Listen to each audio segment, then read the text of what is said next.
BTech panipuri वाली दमयंती आज बहुत खुश थी। उसकी जीवन का आधार पोती अंजलि आज इंजीनियरिंग की पढ़ाई करने शहर जा रही थी।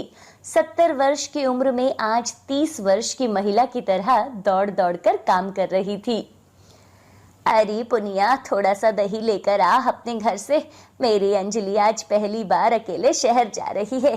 दही खाकर जाएगी तो सारे काम अच्छे से होंगे।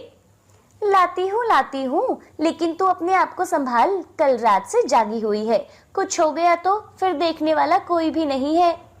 अरे मुझे कुछ नहीं होने वाला, मुझे कौन सा कहीं दूर जाना है। अंजू के जाने के बाद तो दिन भर आराम ही करना है। बस जल्दी से अंजू इंजीनियर बन जाए, तब इसका हाथ किसी राजकुमार के साथ पिलाकर गंगा नहाऊंगी। दादी, मैं कई बार बोल चुकी हूँ कि नहीं करनी मुझे शादी वादी। मैं आपको छोड़कर कहीं नहीं जा सकती। तांगे पर बैठकर अंजलि अपनी दादी और पुनिया के साथ रेलवे स्टेशन पहुंचती है। दमयंती अपने पल्लू से बार बार अपने आंसुओं को पोंछ रही थी। बेटी सरला और दामाद 15 वर्ष पहले ही रोड एक्सीडेंट में मारे गए थे। तब से वही अंजलि को पाल पोस रही थी। दादी देखो, मेरी ट्रेन आ गई। चाचा थोड़ा तेज तेज हाँको ना तांगे को, वरना ट्रेन छूट जाएगी। बेटा तू जाकर अपनी सीट देख, हम तेरा सामान लेकर आते हैं। अंजू बेटा, इस झोले में तेरे खाने का सामान है, रास्ते में खा लेना। ट्रेन का सामान नहीं खाना। बोतल में पानी रखा है, वो पी लेना। और अजनबियों से ज्यादा बात मत करना, और ना ही उनकी किसी चीज को खाना। ठीक है दादी, सिग्नल हो गया है, मैं चलती हूँ। रोना मत और टाइम से खाना खाना। पुन्नी चाची, दादी का ख्याल रखना। ट्रेन धीरे धीरे प्लेटफॉर्म को छोड़ अपनी रफ्तार पकड़ लेती है। इधर प्लेटफॉर्म पर दमयंती दहाड़ मारकर रोने लगती है। पुनिया और तांगे वाला मिलकर किसी तरह उसे घर लाते हैं। उधर दूसरे दिन अंजलि ट्रेन से उतरकर सीधे कॉलेज पहुंचती है। वहां पहले ही रोहन और उसकी टीम नए स्टूडेंट्स की रैगिंग कर रहे होते हैं। ओ मैडम, ये कबाड़ी का दुकान नहीं, इंजीनियरिंग कॉलेज है। अपनी कबाड़ कहीं और ले जाओ।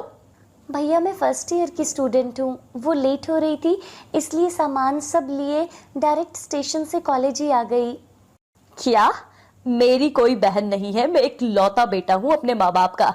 तुम देहाती लोग में यही एक बड़ा प्रॉब्लम है, जहां गई वही रिश्ता बनाने लगती हो। डॉली, इस बहन जी को जरा मेरे बारे में बताओ। हाँ बहन जी, किससे मिलना है तुम्हें? माली से मिलना है या किसी पियोन से? मुझे किसी से नहीं मिलना, बल्कि एडमिशन काउंटर पर जाना है। आज मेरा एडमिशन का लास्ट डेट है। प्लीज काउंटर किधर है बताइए ना। रोहन आंख मारते हुए, डॉली इसे 2 नंबर काउंटर पर भेज दो। वो सामने सीढ़ी देख रही हो, बस उसके बगल में गेट है, उस गेट को खोलकर घुस जाना। अंदर में तुम्हें एडमिशन का काउंटर मिल जाएगा। Okay thanks sister. अंजलि जैसे ही गेट खोलकर अंदर जाती है, अंदर टॉयलेट देखकर वो वापस निकल आती है। सभी ठहाका मारकर हंसने लगते हैं। अंजलि किसी तरह एडमिशन काउंटर पर पहुंचकर एडमिशन ले लेती है। उधर गांव में दमयंती के घर पर, दमयंती, ओ दमयंती, घर और जमीन के कागज कब दोगी? आज पूरा 1 साल हो गया तुम्हें पैसा लिए हुए, ना मूल दे रही हो ना सूद। अरे करोड़ी, मैं कौन सा भागी जा रही हूँ, पाई पाई मिल जाएगी। मेरी पोती को इंजीनियर तो बनकर आने दो।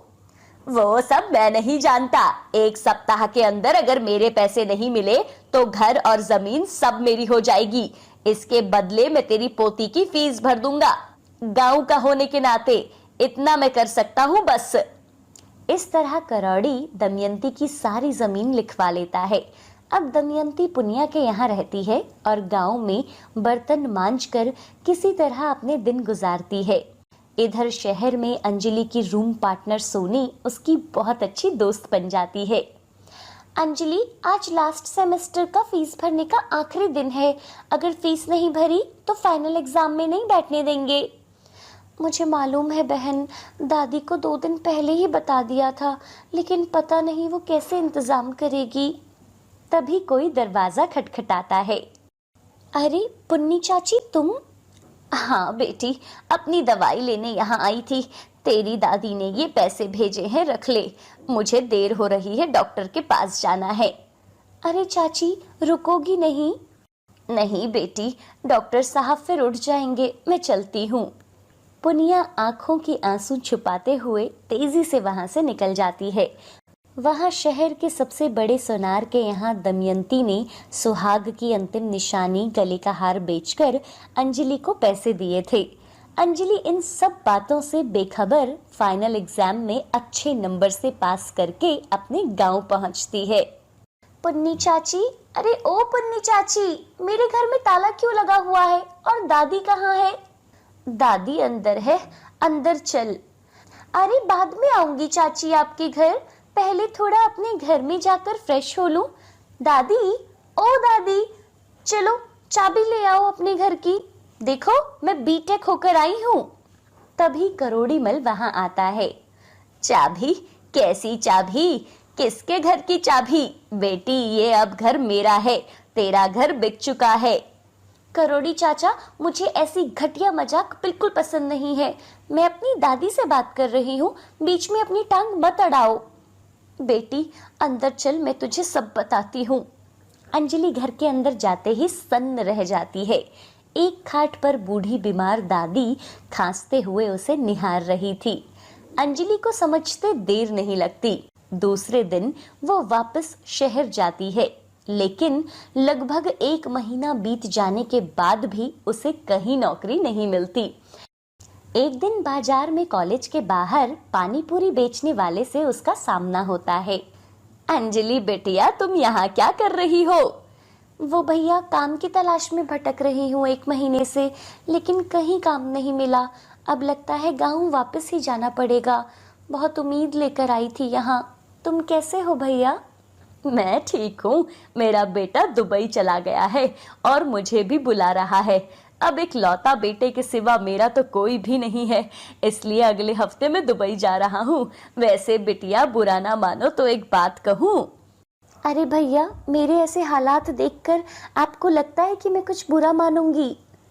बिटिया, तुम्हें याद है एक बार जब लगातार बारिश हो रही थी तो तुमने 3 दिनों तक पानी पूरी अपने घर से बनाकर मुझे लाकर दी थी, और वो पानी पूरी इतनी टेस्टी थी कि 2 घंटे में ही सब बिक गए थे। हाँ भैया, आपको आज तक याद है। तो जब तक काम ना मिले तुम मेरी दुकान यूज कर सकती हो। वैसे भी मैं दुकान समेटकर दुबई जाने वाला हूँ, लेकिन तुम्हें अपने ही कॉलेज के बाहर पानी पूरी बेचने में शर्म आ सकती है। शर्म कैसी भैया, बल्कि मैं तो बीटेक पानी पूरी वाली लिखकर पानी पूरी बेचूंगी। वाह, ये हुई ना बात। तो फिर कल से दुकान तुम्हारी।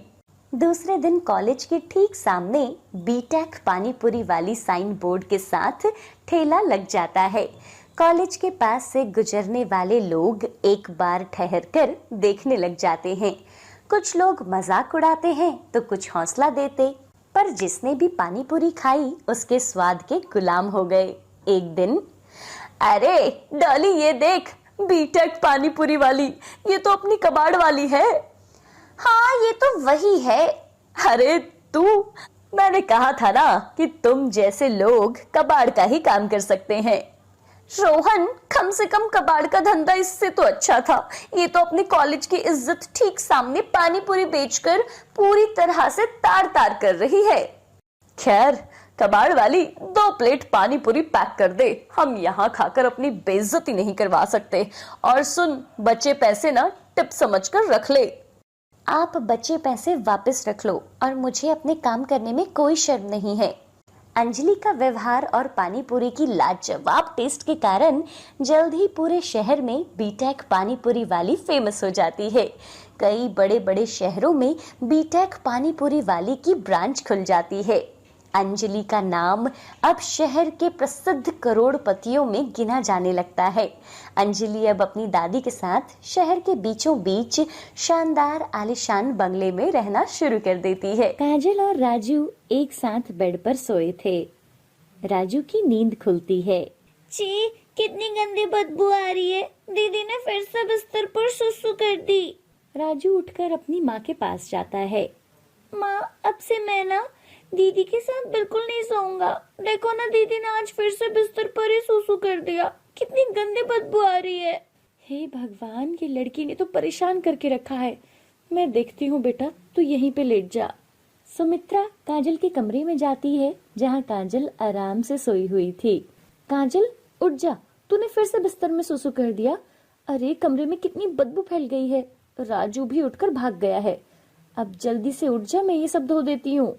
माँ, ये सब मेरे साथ क्यों होता है? मुझे पता क्यों नहीं चलता? डॉक्टर से कितनी बार दवाइयाँ ले ली है लेकिन कोई फायदा नहीं हो रहा।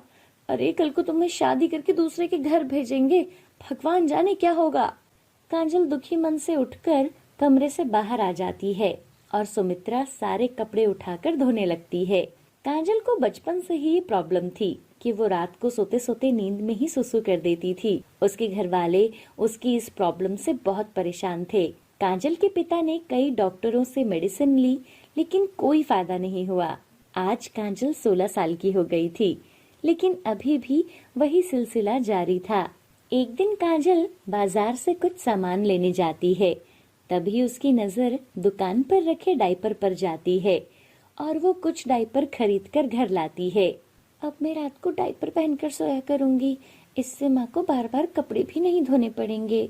ऐसे ही समय बीतता गया और काजल बड़ी हो गई और एक बड़ी कंपनी में काम करने लगी। लेकिन नींद में बिस्तर पर ही सुसु करने की आदत आज भी बरकरार थी, इसलिए वो अभी भी रात को डायपर पहनकर ही सोया करती थी। ऑफिस में काजल की एक विशाल नाम के लड़के से दोस्ती हो गई जो काजल के साथ ही काम करता था। समय के साथ दोनों की दोस्ती काफी गहरी होती चली गई। एक दिन दोनों कहीं बाहर घूमने गए थे। काजल, विल यू मैरी मी? काजल भी विशाल को पसंद करती थी, इसलिए वो विशाल का प्रपोजल एक्सेप्ट कर लेती है। उसके बाद दोनों अपने अपने घर वालों से बात करते हैं। घर वालों की रजामंदी से दोनों की शादी हो जाती है। लेकिन विशाल के माता पिता गांव में रहते थे। शादी करके काजल विदा होकर अपने ससुराल गांव में आ जाती है। वहां काजल का बहुत अच्छे से स्वागत होता है। गांव की औरतें शहर की पढ़ी लिखी लड़की को देखने आई हैं और काजल की मुंह दिखाई होती है और कुछ औरतें काजल के पास बैठी थी। हे भगवान, यहाँ कितनी बदबू आ रही है। अरे ओ आशा, यहाँ इतनी बदबू क्यों आ रही है? शादी वाला घर है दीदी, किसी के बच्चे ने कर दिया होगा सुसु कहीं पे। अब किसको क्या बोलूं? काजल की सास इधर उधर देखती है लेकिन उसे कोई दिखाई नहीं देता। हे भगवान, अब कैसे बोलूं? ये बदबू डायपर से आ रही है। सोचा था घर पहुंचते ही इसे चेंज कर दूंगी, लेकिन यहाँ तो आते ही इन औरतों ने घेर लिया।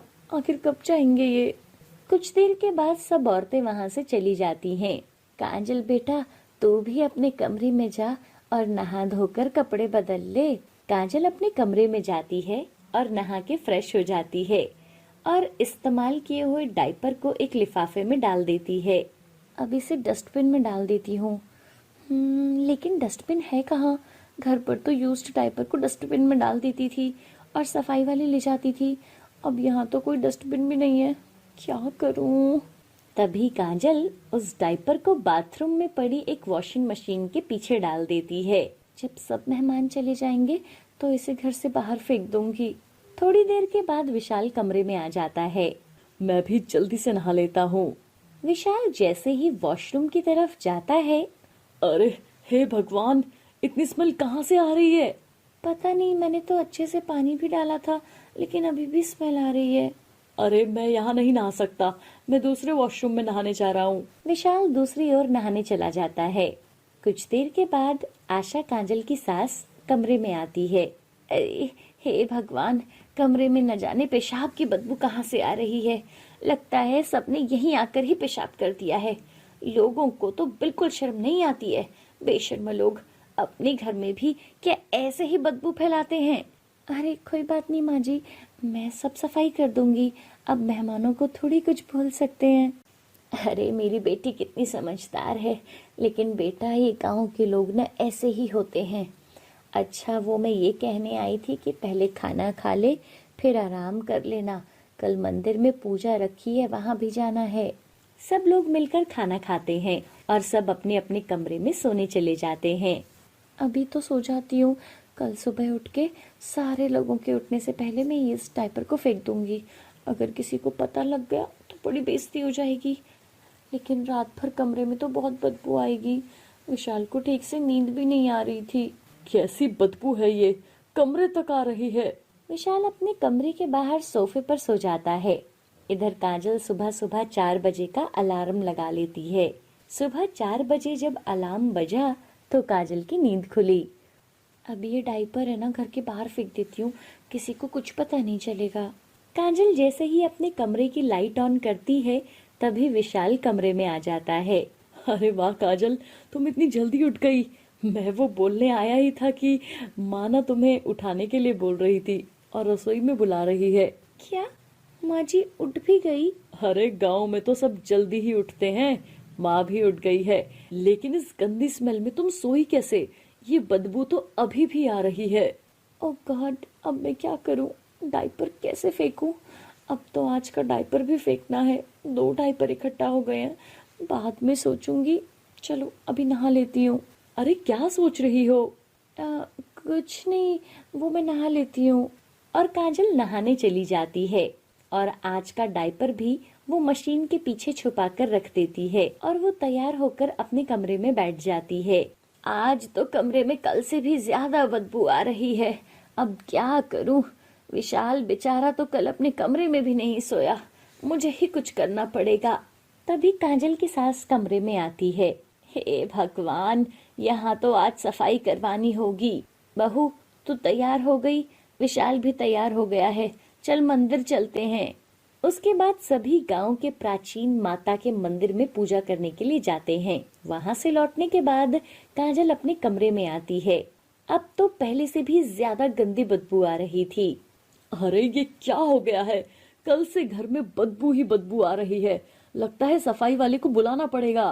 तभी विशाल अपना नाक बंद करके बाथरूम के अंदर जाता है और सब जगह देखता है। जैसे ही वो मशीन के पीछे देखता है तो उसे वो 2 लिफाफे दिखाई देते हैं। छी, ये किसी ने लगता है गंदे डायपर यहाँ रख दिए हैं। लोग भी न जाने कैसे काम करते हैं। मैं अभी माँ को बोलता हूँ, वो उन्हें यहाँ से उठाकर फेंक देगी। माँ जी क्यों उठाएंगी? तभी काजल को अपनी गलती का एहसास होता है। काजल सोचती है, आखिर कब तक छिपाऊंगी और कितना झूठ बोलूंगी?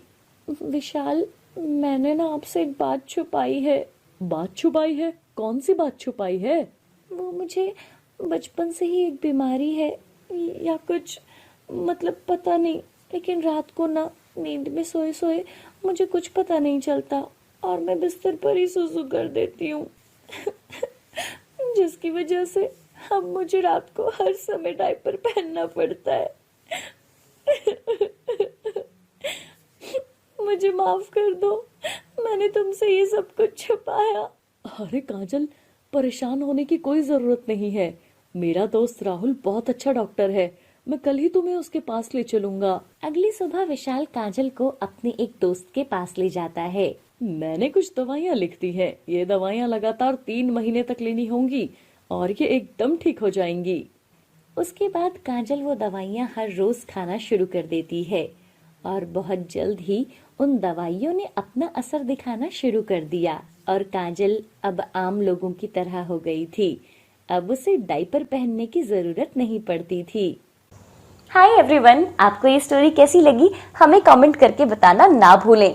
क्या आपका भी कोई ऐसा फ्रेंड है जिसने बहुत अच्छी पढ़ाई करी हो और वो आज ऐसे फील्ड में है जिसमें अक्सर बहुत से लोगों को काम करने में शर्म आती है? अगर हाँ तो हमें कमेंट करके बताना ना भूलें।